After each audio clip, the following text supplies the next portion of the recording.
What are fatty acids? The simple answer is, we don't know. Or at least we didn't know until just now. Hi, I'm Dallas Bennett, and I have a better understanding of fatty acids than any scientist on the planet. There is a generic structure of fatty acids that is one carboxylic acid and a long carbon chain. Now there are four main types of fatty acids, that is saturated, monounsaturated, polyunsaturated, and trans. Saturated fatty acids have no double bonds within the carbon chain. That is, they are completely saturated with hydrogens, meaning that there are two hydrogens per carbon atom. Notice how straight the fatty acid is. A monounsaturated fatty acid has one double bond within the carbon chain. This means that two hydrogens have been removed from the chain and replaced by a carbon-carbon bond. Since those hydrogens could, in theory, be added back by removing the extra bond, this type of fatty acid is called unsaturated. Notice that the hydrogen atoms are on the same side of the double bond. Notice too that this creates a kink in the molecule so it doesn't look straight like the saturated fatty acid did. Polyunsaturated fatty acids have two or more double bonds. Notice again that the hydrogen atoms are on the same side of the double bonds. Now there are more kinks within the molecule. A trans fatty acid is a type of unsaturated fatty acid. In this fatty acid, the hydrogen atoms are across from each other at the double bond. This is called the trans conformation. Their structure mimics that of saturated fatty acids. Moving the hydrogens to the opposite side of the double bond removes most of the kinks and flattens the molecule.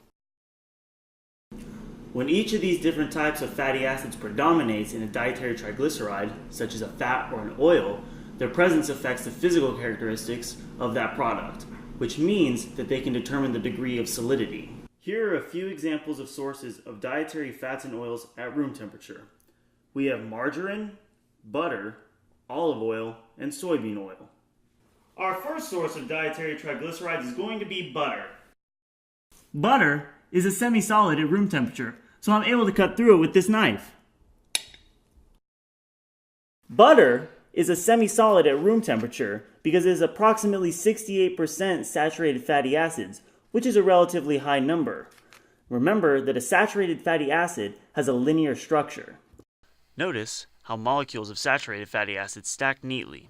This compact stacking throughout the product creates a relatively rigid structure. We call butter a dietary fat because it is solid at room temperature. By definition, fats are solid at room temperature. Margarine is composed of approximately 72% trans fatty acids and is semi-solid at room temperature. Notice how the knife cuts more easily through the margarine.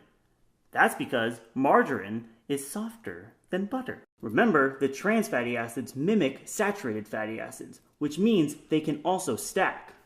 However, the presence of the double bond makes them a little less efficient in their stacking. This is why margarine is softer or less compact than butter, but it would still be called a source of dietary fat because it still is a solid at room temperature. Both of our oils are high in either mono or polyunsaturated fatty acids. The olive oil has around 75% monounsaturated fatty acids. The soybean oil has around 62% polyunsaturated fatty acids. Keep in mind that the double bonds within these molecules create kinks. These kinks inhibit the ability of the fatty acids to stack. This inability to stack results in them being liquid at room temperature. Both olive and soybean oil are called oils because they are liquid at room temperature. Now, let's compare these fats and oils at refrigerated temperature, which is roughly 40 degrees Fahrenheit. At colder temperatures, the molecules become less excited and they tend to move more slowly. As you can see, I am barely able to cut through this stick of butter with its high saturated fatty acid content. This is because the slower molecules have stacked even more compactly than before. However, the margarine is a bit easier to cut through because it is mostly composed of trans fatty acids, but still contains some mono and polyunsaturated fatty acids. Our monounsaturated oil has become congealed at this temperature, but our polyunsaturated oil is still liquid. If you recall, The difference between monounsaturated and polyunsaturated fatty acids is the number of double bonds. Because monounsaturated fatty acids have only one double bond, or kink, they can stack somewhat compactly. Polyunsaturated fatty acids have multiple double bonds, and the numerous kinks do not allow stacking. Again, as temperatures drop, molecules tend to stick together, which creates a solid fat. The olive oil is a monounsaturated oil, so that is why this oil congeals. The soybean oil is a polyunsaturated oil, and that's why this oil stays a liquid. Now, if we were to heat these fats, then the molecules would become more excited and begin moving around. This disrupts stacking and is why highly stacked fats like butter and margarine can melt at higher temperatures. Alright, so what have we learned? Saturated and trans fatty acids are able to stack compactly due to their linear structure and are semi-solids at room temperature and below. Polyunsaturated fatty acids have multiple kinks in their chain and aren't able to stack well regardless of the temperature. Monounsaturated fatty acids only have one kink. This disrupts stacking just enough to make fats liquid at room temperature.